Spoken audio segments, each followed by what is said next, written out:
Today, I will discuss the implications of the FDA and CDC's decision to pause the Johnson & Johnson vaccine administration, and also provide an update on our accelerating vaccination program.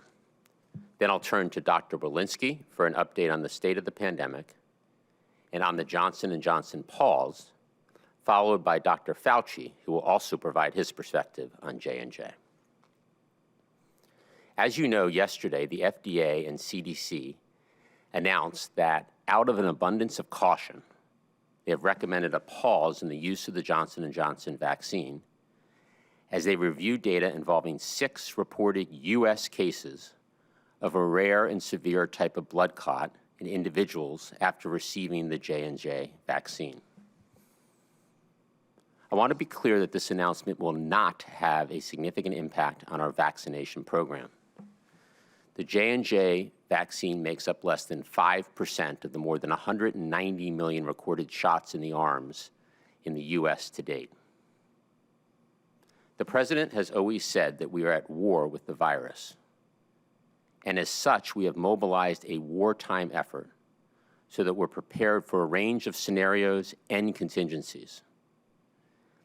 This is why the President took aggressive action earlier this year to move up manufacturing, production, and delivery schedules for both the Pfizer and Moderna vaccines, and to secure enough Pfizer and Moderna doses for 300 million Americans by the end of July.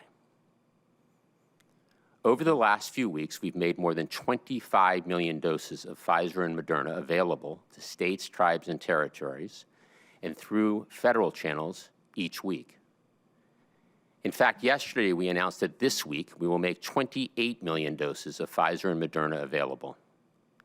And as we've done from the beginning of this administration, we will continue to get supply out the door as soon as it's available.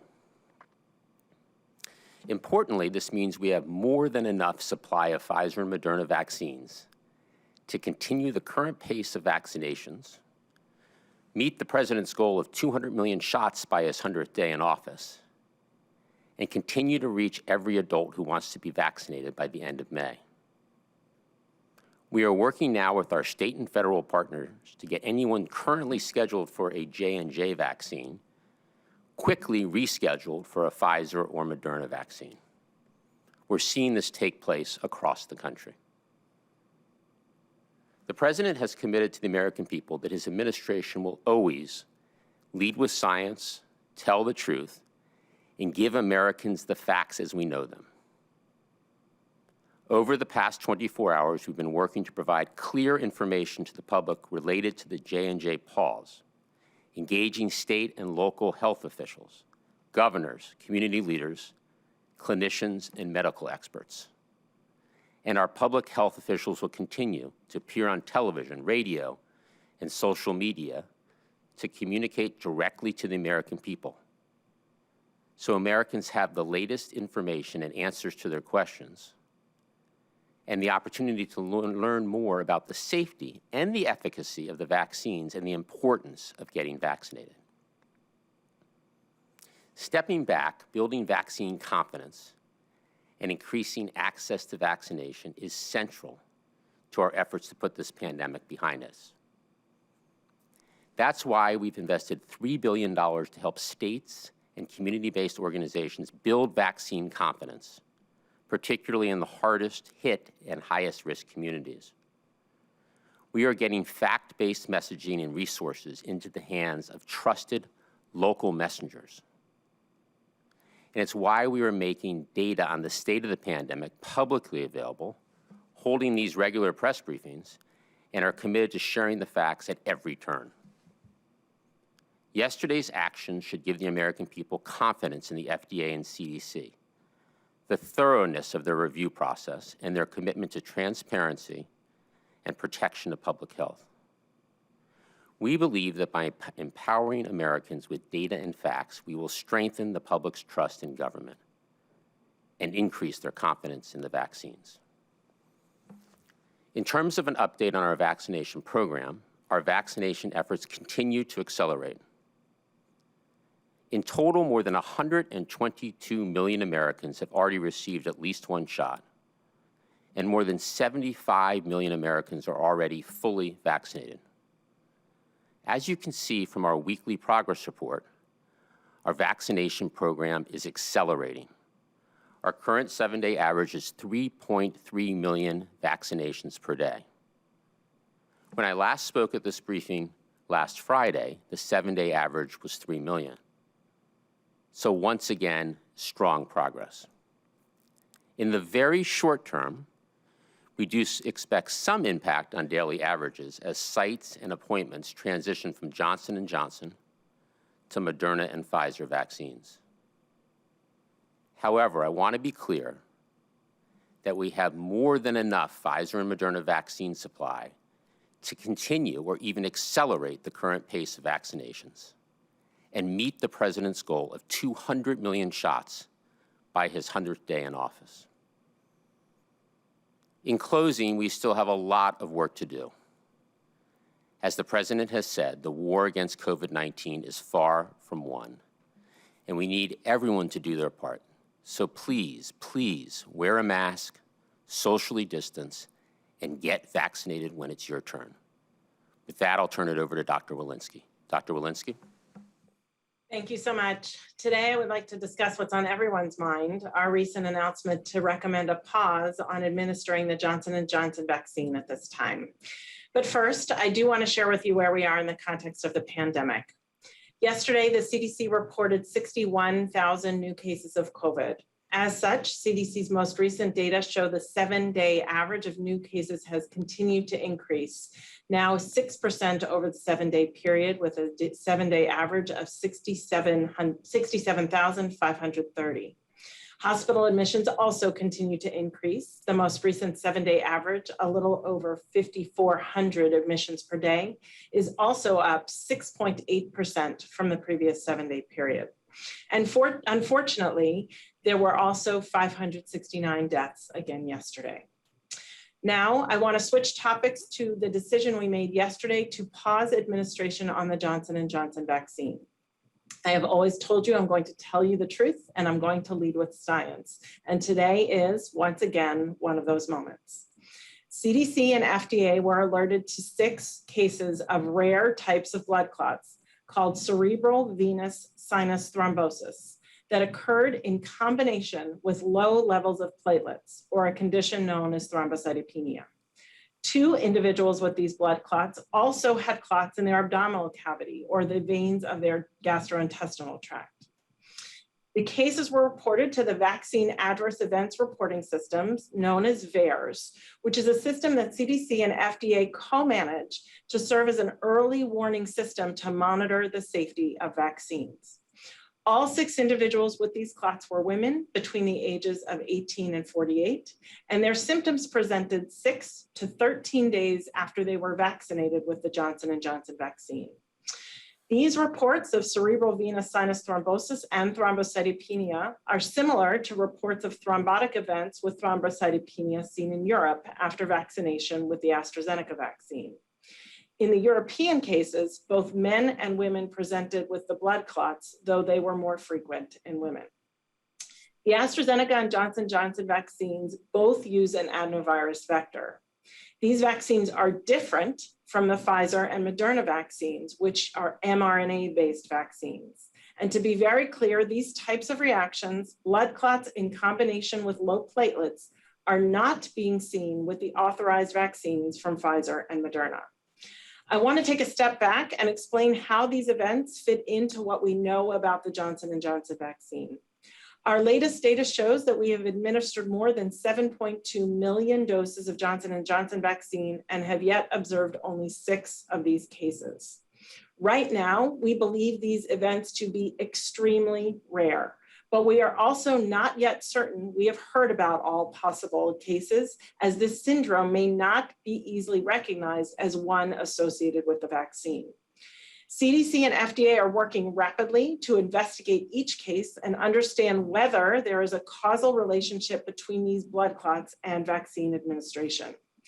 The decision to pause administration of Johnson & Johnson vaccine was made specifically for 3 reasons. First, We want to alert the healthcare providers to be on the lookout for these rare events post-vaccination and to make sure that they are treating patients appropriately. It is imperative for healthcare workers to know that the treatment of these clots is different than our current standard of care. While we would typically treat blood clots with a medication called heparin, heparin and its derivatives should definitively be avoided in the treatment of these clots while an investigation of the cause is ongoing. Second, there may be additional cases to report. We want people who have received a vaccine and their healthcare providers to be aware of these events and report them to the CDC and FDA through the VAERS system. And third, the pause will allow our independent committee of scientific experts to review the safety information on this vaccine and these events to determine their significance. Today at 1:30, CDC will convene the Advisory Committee on Immunization Practices, or ACIP, to discuss the safety data around the Johnson & Johnson vaccine. Convening the ACIP during a deliberation such as this is part of our standard process to ensure we are gathering the best expert advice. During the meeting, ACIP will review the safety profile of the Johnson & Johnson vaccine based on all of the available evidence. They will analyze the clinical information around these 6 events post-vaccination and others that are reported. And once able to review the best available evidence, deliberate on potential updates to the vaccine recommendations and uses of the vaccine. I know the information we have presented may be very concerning to Americans, especially those who have already received the Johnson & Johnson vaccine. For people who have received the vaccine more than a month ago, the risk of a blood clot is exceptionally low. For people who received the vaccine meaning within the last few weeks, they should be aware of their symptoms and immediately seek medical assistance with any symptoms of concern. But also I want to reiterate to this group, even in this group, these events are extremely rare. Symptoms of a cerebral venous sinus thrombosis or other associated severe blood clot might include a severe headache, abdominal pain, leg pain, or shortness of breath, all leading to an emergency department visit. Importantly, we have 2 other vaccines that are authorized for use in this country. Again, we are not seeing these events with the other 2 vaccines with Pfizer and Moderna. People who have vaccine appointments to receive mRNA vaccines should keep their appointments, and we will work with our partners across the country to reschedule those who are intending to get the Johnson & Johnson vaccine. I want to share with you my confidence in the system that we have in place. Jointly, CDC and FDA were able to identify these rare events and act quickly to alert healthcare providers and the public. This demonstrates that the safety systems we have in place are working. We will continue to monitor vaccinations and adverse events across this country. This pause will allow us to accelerate reporting of possible adverse events from healthcare providers across the country and all of you. As we obtain more data and can carefully review each case, we will be able to provide the best recommendations and appropriate next steps given the current context of the COVID-19 pandemic and our broader immunization efforts. We are committed to following the science and ensuring complete transparency as we pursue this investigation. As I promised, we are going to tell you what we know when we know it. And with that, I will turn things to Dr. Fauci. Thank you very much, Dr. Walensky. What I'd like to do is just spend a minute or so just adding one aspect of this discussion that we have been questioned on fairly intensively over the last 24 hours, and that is the issue of whether or not this action on the part of the CDC and the FDA will actually make the issue of vaccine hesitancy even a more difficult problem as people see what's going on here, and then they essentially extrapolate that to the issue of hesitancy, not only for this vaccine, but for all the vaccines that are available. To underscore what Dr. Walensky said, this was done in an abundance of caution to be able to take a look at the issues that Dr. Walensky delineated. Importantly, when I go out and try to counter the issues of hesitancy, a substantial proportion of the hesitancy is centered around concern that the vaccines might not be safe. I've addressed this many times on this briefing. For example, the question, you did this so quickly in 11 months. It usually takes years. Is there a real problem here? Did you cut corners and did you not pay enough attention to safety?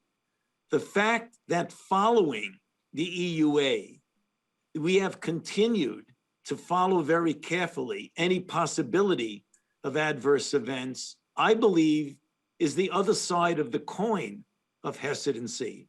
It should reinforce in those individuals how we take safety so seriously.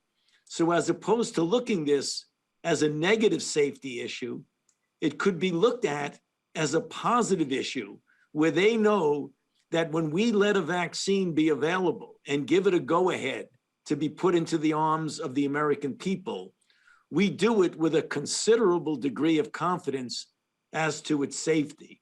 So when I get asked questions about whether or not this has set us back from a hesitancy standpoint, I give the opposite of it, namely what I've just explained. So with that, let's get back to Jeff. Thank you, Dr. Fauci. Thank you, Dr. Walensky. Why don't we open it up for a few questions? Thank you. And a reminder, guys, we don't have a ton of time today, so please keep your question to one question. First, we will go to Cheyenne Haslett at ABC. Hi, thanks for taking this, Jen. I wonder, are you prepared to increase Pfizer or Moderna to states in the case that people are too concerned to go with J&J, even if the pause is lifted? So we are going to continue to allocate doses the way we've described in the past, which is based on states' population, adult population. There is plenty of supply in the system. For the last 3 weeks, we've distributed or made available more than 25 million doses of Pfizer and Moderna. This week, we shipped out 28 million doses through our state and federal channels. So there is plenty of supply in the system of Moderna and Pfizer, including to replace J&J appointments with Pfizer and Moderna vaccine, and that's happening as we speak throughout the country. Next question. Victoria Knight, Kaiser Health News. Hi, thanks for taking my question. My question is about vaccine passports. I know the federal government, you guys have repeatedly said you're not going to maintain a federal database, but does that mean you're just going to leave it up to every state to track it? What is your plan if people lose their vaccination cards? It just seems like it could become kind of a hot mess if someone is not overseeing everyone's vaccinations. So you're right. Let me be clear that the government is not now, nor will we be supporting a system that requires Americans to carry a credential. There'll be no federal vaccination database, no federal mandate requiring everyone to obtain a single vaccination credential. As these tools are being considered by the private and not-for-profit sectors, our interest is simple, and that's about protecting Americans' privacy and their rights so the systems aren't used unfairly. So we will make sure that consumers' protections are first and foremost in the private and not-for-profit sector efforts, but there will be no federal government system in place. Next question. Aaron Billups, Spectrum News. Hi, thank you for taking my question. In light of new variants circulating and the need to vaccinate as many people as possible, what is the plan to combat growing vaccine hesitancy on the ground in the wake of the J&J pause? Does the CDC have plans to work with, say, community health centers and local governments and help them with this? Why don't I go first there, and then Dr. Fauci and Walensky, if you want to add anything. I think you're absolutely correct that building vaccine confidence is critical to making sure Americans get vaccinated when it's their turn. And we have a robust campaign to increase vaccine confidence. We've allocated $3 billion to community-based organizations, as you point out, to increase vaccine access and confidence in hard-hit and hard-to-reach places.